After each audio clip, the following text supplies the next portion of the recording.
egenda kuba kuddiza ku bawagizi baffe yali akulabidde omutwalo akulabireko ku 50,000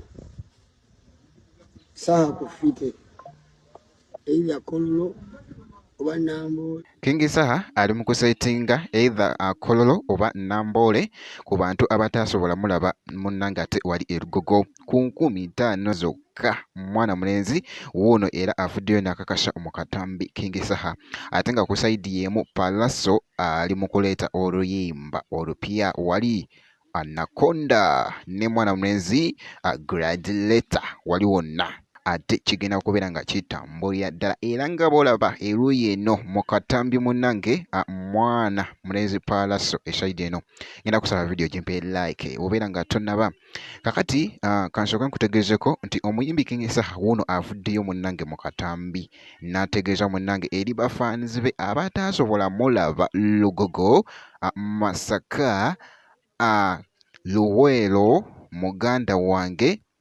abantu baali bangi eruuyi eyo kakati abatasobola munnange ate kumulaba ku kasente munnange ate akatonotono kakati no wuuno avuddeyo n'ategeka 50,000 oba ng'ali mu kusetinga ate esayidi eno era nga bwakakasa mu katambi bw'ati bange bangi ebbeeyi y'erugogo yabalema bakyali bange bangi bawanayiki ebbeeyi y'erugogo yabalema era nkyanoonya venue obagimpa ngenda kulangirira saha ku fite nga wedaga 50,000 olabe ku saha kwa aliwo atasobola kureizinga mutwalo naye ng'akwagala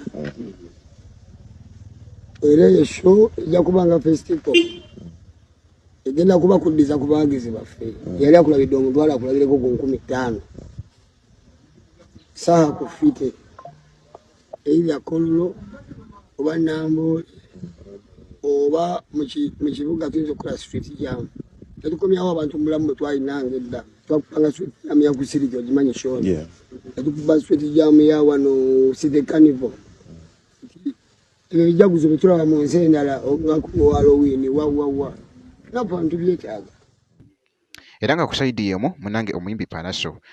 ali mu kuleeta oluyimba ne Gladiator wali oluyimba luno balutumye Anaconda era nga afuddeyo n'alaga akatambi ako nga bw'okalaba kansooke nkusampoolingamuko katono owulire ku luyimba luno nga bwalusetinze ne mwana mulenzi oyo wazanya na Anaconda wazukusa Anaconda walipira Anaconda naye nga bwekityo munnange ate bwekitambudde era ng'oluyimba olwo agenda kubeera nga alusumulula beera kwalaali n'akikwatamu era nga bw'olaba akatambi ako ate nga ali mukola wali sample ngenda kusaba vidiyo gimpe like obeera nga tonnaba n'okusubscribinga nakyo kigenda kubeera nga kitambulira ddala bulungi nnyo ngenda kubeera nga nkomawo mu maaso eyo ne updates endala bwekiti